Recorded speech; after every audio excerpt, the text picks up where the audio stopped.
Are you a songbird, a storyteller? Do you relish the opportunity to tell others about your party's heroic adventures at the inn or the tavern? If so, you just might be a bard at heart. They're the minstrels and the tale weavers in the world of Dungeons & Dragons. But bards are also much more than that when it comes to protecting and aiding their fellow adventurers. Their songs double as spells that aid their friends and inflict damage upon their foes. If you like to control the speed of a fight, bolstering your friends, and debuffing your enemies in order to crush them more easily, this video is definitely for you. Bards for protection. Bards lead from the back, but they lead nonetheless. Not a tank like your fighters and your paladins, but the bard can certainly boost the group HP and help keep the whole party alive and fighting for much longer. Take the inspiring leader feat and buff the whole party's total HP, including your own. If you know you and the party are about to enter an unfavorable situation, just take 10 minutes and offer some encouragement, and some hit points, to the whole group before heading into combat. Hold person or hold monster works great in order to incapacitate a foe and keep them out of the fight for a little while. Help keep your party in control of the fight and keep your enemies at bay by removing one of their combatants completely.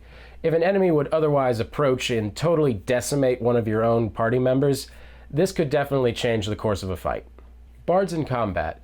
If you're the College of Valor type, take the medium armor master or heavily armored feat and dive directly into combat. With extra attack and battle magic, and the right equipment mind you, you can go head to head with most foes and fill a frontline buff DPS hybrid role. Couple this build with the true strike cantrip for a chance to hit twice with each roll. Sometimes the best defense is truly just a good offense, and if you're able to take down enemies quickly with the right combat prowess, you won't really need to spend a lot of time protecting others. Speaking of combat prowess, Magical Secrets broadens the bard's available spell options beyond the simple buffs and debuffs that you may be used to. The bard's strengths won't be heavy-hitting damage spells like what a wizard might use, but a spell like Heroism offers an extra combat boost for your tank or primary DPS ally to keep them in the fight for longer, and to hopefully keep the focus off of you, of course. A bard's best powers are proxies, controlling enemies and uplifting allies. If your party comes across a fight they'd rather avoid altogether, or if you'd rather just come back later and deal with this combat scenario, use sleep or calm emotions. Even in situations where not all creatures would be affected by sleep, this spell can still take one or two creatures out of the fight, so that's useful for obvious reasons. Calm emotions can open the party up to dialogue or other non-combat scenarios, provided someone can communicate with the would-be attackers.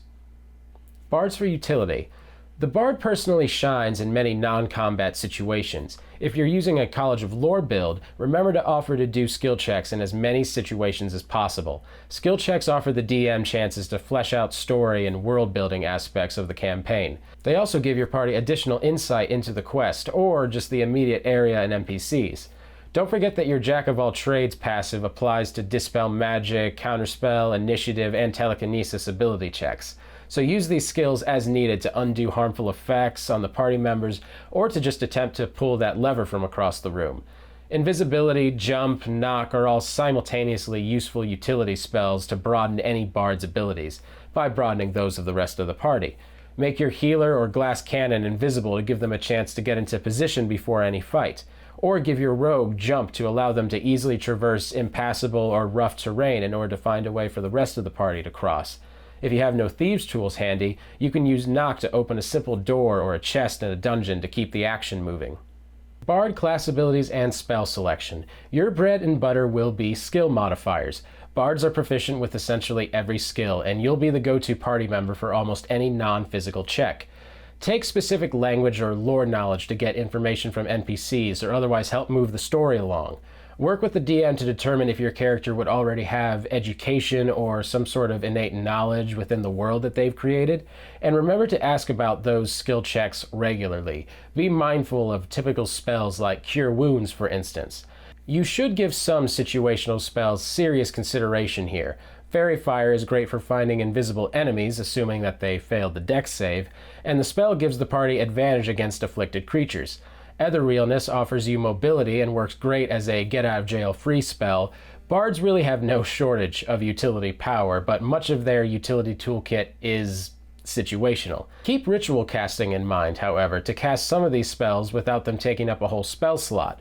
Ritual casting forces you to use the lowest rank and takes an extra 10 minutes to cast.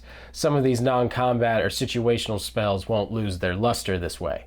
Xanathar's Guide to Everything update. The College of Glamour. This is the true diva bard. You can charm, beguile, and otherwise strut your stuff to victory. You gain a bunch of charm and command effects all based around your beauty, alongside a really nice party buff using your bardic inspiration. Glamour is an extremely good choice for the face bard type character or a manipulative femme fatale. College of Swords. This is how you become a battle bard, pure and simple. Rather than waste your bardic inspiration on those other chums, you can use them to directly damage your enemies with fancy sword flourishes. Pick this one up if you want a little bit of fighter in your bard. College of Whispers. Rogue by way of bard with a little bit of psionics sprinkled on top. Yes, you heard me right. Use your bardic powers to stab your enemies with psychic damage, drive them insane, or you can magically transform and impersonate your marks. Definitely a good pick for any bard that wants to pick up on some dark mischief. I typically see this type of role fulfilled in characters that are tied to some sort of royalty, like they're the Lord of Whispers or something like that. It can line up for a whole litany of different characters.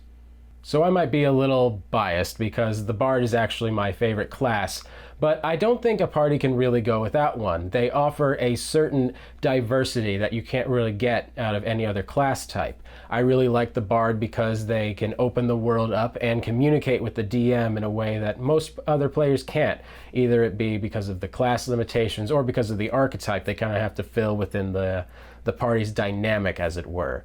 I think bards are great, I think they balance a party out, and I think they can be sort of malleable into just about any type of character you want, especially with the Xanathar's Guide to Everything updates. You can truly just build the type of character you want that adds a either comedic relief or a more, shall we say, engrossing feature because of the way they can interact with the world. I hope we've given you all the information that you need in order to create your own bard character, or perhaps a little bit of inspiration to create something that we didn't mention here. My name's Patrick Ferguson, thanks for watching, and I'll see you guys in the next one.